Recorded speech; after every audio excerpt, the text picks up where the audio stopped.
everyone. Okay, so today is going to be a smidge different. I'm going to be talking to you about something that's changing or might be changing in Edmonton, and it is height and grade. Yes, it is an urban planning thing. Anyways, yes, because I'm a little bit of an urban planning geek. So let's start with height because height's a little bit easier. So height tells you how high you can be, really. And the first big change, and there's two that they're looking at, is getting rid of stories. So when you're building, as of right now, they'll tell you you can only build to the height of 14 meters / 2.5 stories. It's kind of redundant because they've already told you the height, so why does it matter how many stories? And that's kind of why they're looking at it. They're getting a lot of requests being like, hey, I want to develop, and it's only 14 meters, but I want to do 3 stories, or I want to do 1.5 stories, or I just want to do 2 stories because I love high ceilings, or I want that extra floor so that my in-laws can live there, or my kids can live there, and I need extra bedrooms, or I want to add in a rental suite to help pay for my mortgage because I want to live in this beautiful neighborhood. And so that's why they're looking at that, because something as small as just having that word stories in can hinder like a development, and then you have to go through the process of asking the development officer for like a variance or if it's allowed, and it's expensive and it's timely, and for people who haven't gone through the experience before or who don't know the process, it can be really frustrating, especially if you may be new to the country or you don't understand what's going on and why it's going on, or if you were from somewhere else and they just did it completely different over there. So the second one that is affecting height is the fact that they're giving a little bit extra height to different developments depending on what type of roof you want. So it's kind of like if you want to be more creative, you get a little bit extra height. So they're getting a lot of applications saying, I want to put in a mansard roof or a pitched roof or, gambler or gable or hip to the jive, whatever. And I don't really know exactly what all those roofs look like because a lot of houses in Edmonton look similar, and that's what they're kind of changing.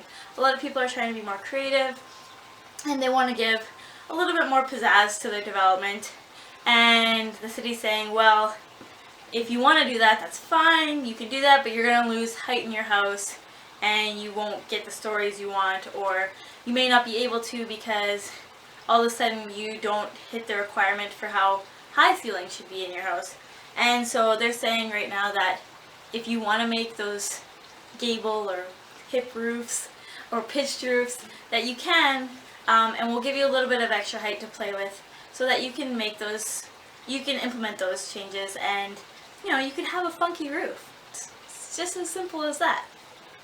We just want a little bit more creativity in our city, and our people are creative, so let's give it to them. Changes to grade are a little bit different. So what grade is the average soil level of your land. And so right now, I believe they just calculate what the average is. So if it's sloped a little bit like this, they just cut it in half, and that's the average. Or if it's a little bit bumpy, they take the average. And then they look at what's around them and take the average of the street that's around them too, so that it's either not too out of whack or it becomes way out of whack. So what can happen is that the house goes up for sale and a new person comes in and they want to redevelop the house.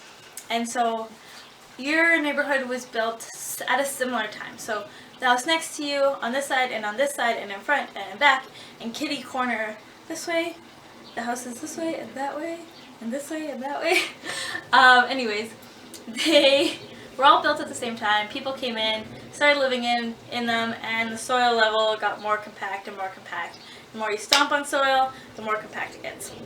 And what happens is you all have toilets, you all have sinks, you all have laundry, and you want that water to go out of your house at a slope, so it goes actually out, and then down the street to the cleaning processes. And so what happens is the neighbor that comes in goes to the city and says, hey, I want to redevelop. And they're like, sure, but this is the grade, and we need you to build it up so that there's no drainage issues. So you're like, okay, no big deal. I'll build it up. So house A is here, house B is here, and house C is here. And you're all at the same soil level. Or all at the same grade level. And all of a sudden, B has to build theirs up like this. Alright, no big deal. Like 0.3, 0.5 meter, 1 meter, whatever. It is a big deal when it rains. So when it rains, what happens is it goes whoosh, and then falls down the little hill and floods the basements of the houses next to them. So neighbor A and neighbor C are all of a sudden very unhappy with neighbor B. And they're like, hey, this didn't happen until you came in. I hate infill. I hate you. And hate is just not nice. And so the city has identified this as an issue. And there are other problems with the way we've calculated grade, but this is one of the big ones. And so they've said, hey, why don't we give the development officers, who are pretty much the gatekeepers of the development world in the city, that you go to the city and say, hey, I want to develop something, and you have to get the development officer's stamp of approval, and say, hey, we'll give you 5 different options on how to calculate grade. The 5th one is, if there's a unique situation, you can calculate it any which way you want, but 4 standard options, depending on what the surrounding neighborhood looks like. So then you're not flooding other people's basements and not making them upset. So that's why this change is coming, and that's why it's important. You don't want to be the neighbor to move in and make all your neighbors upset, and you don't want a neighbor to come in and flood your basement and have to deal with it. So with these changes to height and grade, they're also allowing walkout basements and drive-in garages. Whether you think they are awesome or not awesome, or useful or not useful, that is your opinion.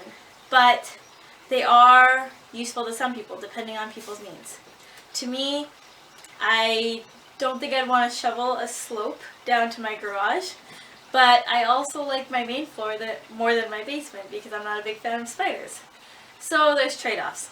And so with that, I'm sure there are other things that I personally can't think of because I've never experienced a drive-down garage, but people from other places may have experienced it and may have seen value in it that I may not see.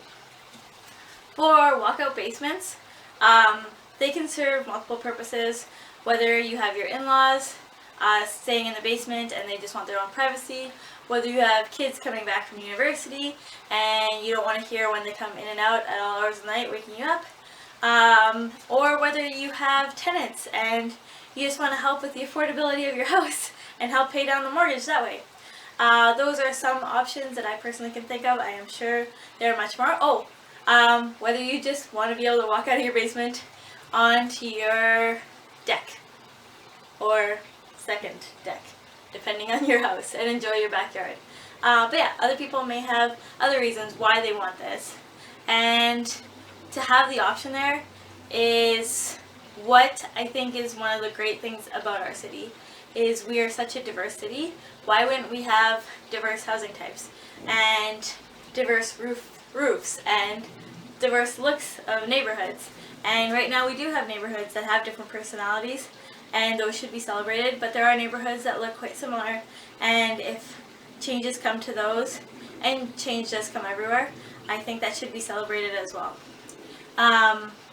In the way we grow, I believe, it states that we do want to provide different types of houses to all different neighborhoods for people, and it has been identified that we are going to have 1 to 1.2 million people coming to Edmonton in the next 25 years, and we gotta put them somewhere. So we have the option to sprawl out like Calgary did, or we have the option to build up like other cities have done, or we have the option to sprawl out a bit and build up a bit.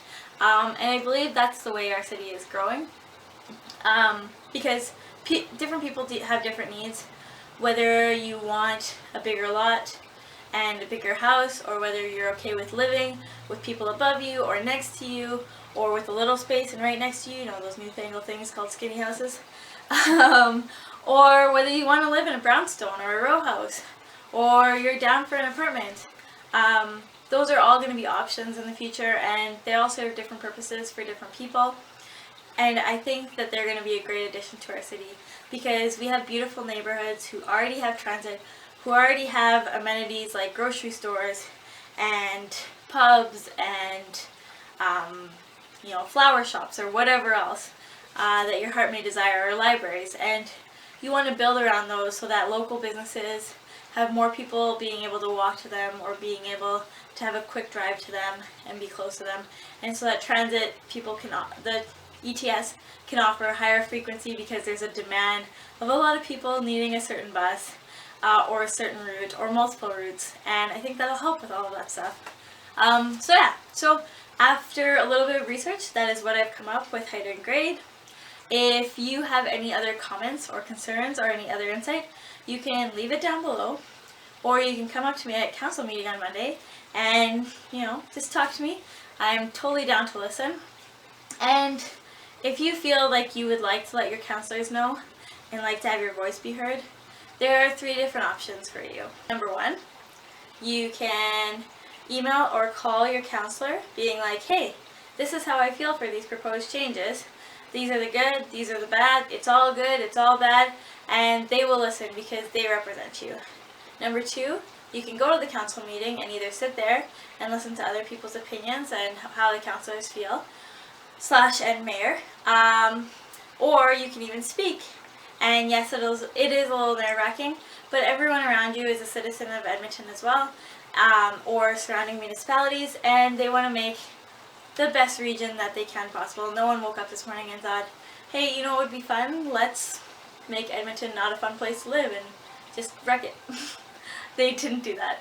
And then third option is just watch this video and be a little bit more informed.